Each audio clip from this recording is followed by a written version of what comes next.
Samajwadi party का पर्चा चाहिए। लोकतंत्र के चुनाव में बीहड़ के जंगलों जैसा दृश्य क्यों? जिला पंचायत अध्यक्ष चुनाव के बाद ब्लॉक प्रमुख चुनाव में छीना झपटी। उत्तर प्रदेश की राजनीति में मौजूदा समय में ऐसा चुनाव चल रहा है जहां जनता से सीधे चुनाव नहीं है और इस चुनाव में वो मजा आ रहा है जो बीहड़ के जंगलों में आता है, जहां कहीं कोई बाघ किसी आदमी को उठा ले जाता है या किसी जानवर को उठा ले जाता है। ऐसा जंगल जहां पर कोई डाकू किसी को दिन दहाड़े लूट लेता है या किसी की हत्या कर देता है। हूबहू ऐसे दृश्य आपको उत्तर प्रदेश में हो रहे जिला पंचायत अध्यक्ष के चुनाव में देखने को मिले। जिला पंचायत अध्यक्ष चुनाव के बाद अब बारी है ब्लॉक प्रमुख चुनाव की। जिला पंचायत अध्यक्ष चुनाव में कोई नामांकन नहीं करा पाया तो कोई वोट नहीं डाल पाया, तो कोई चुनाव में खड़ा हुआ तो खड़ा ही रह गया मगर चल नहीं पाया।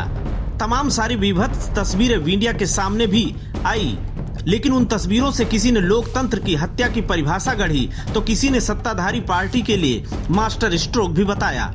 लेकिन एक बार फिर ब्लॉक प्रमुख चुनाव के लिए पर्चा खरीदने के दिन ही ऐसी तस्वीरें देखने को मिली जहां समाजवादी पार्टी के नेताओं के साथ पर्चा खरीदते वक्त दुर्व्यवहार हुआ। किसी के हाथ से पर्चा छीना गया तो किसी को उठाकर बाहर फेंक दिया गया।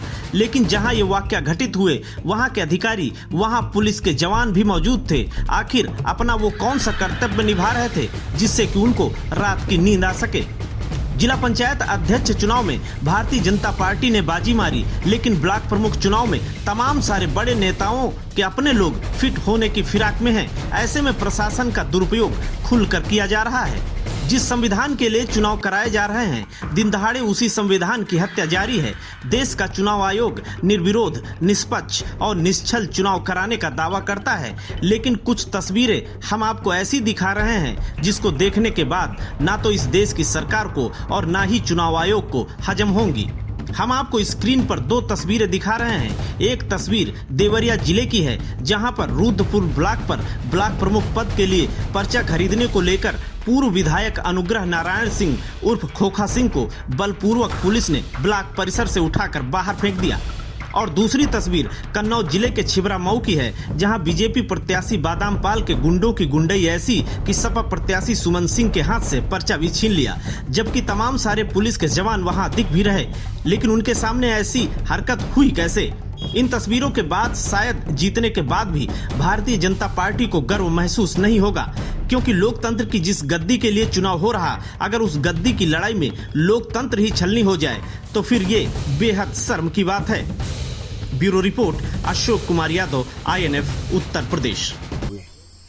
ब्लॉक परिसर पर जब पहुंचे तो वहां दोनों गेटों में ताला लगा हुआ था और वहां भाजपा के लोग भारी संख्या में टेंट लगाए हुए बैठे थे, जिसमें से असलहा लैस शराब भयंकर चल रही थी और ब्लॉक परिसर में घुसने नहीं दिया, गेट के अंदर जाने नहीं दिया, और जब जाने का प्रयास किया तो धमकाया, गाली गलौज किया, मारने का प्रयास किया, अपमान किया एक तरह से।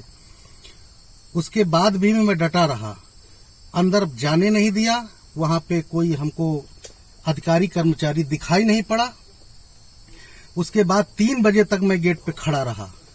आखिरी में ये हुआ कि अब समय खत्म हो गया और समाजवादी पार्टी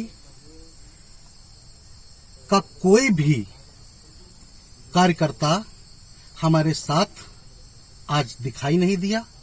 हमें बड़ा अफसोस है कि हिलौली ब्लॉक समाजवादी का गढ़ माना जाता है। आज मैं अकेले विशेष परिस्थितियों में जंग लड़ता रहा। मैं समाजवादी का एक सिपाही हूं, मैं लड़ता रहूंगा। भाजपा वाले प्रताड़ित करते हैं तो करते रहें, उससे मेरे ऊपर कोई फर्क नहीं पड़ता। मैं चुनाव आयोग से अनुरोध करता हूं कि हमारी बातों को संज्ञान में लिया जाए।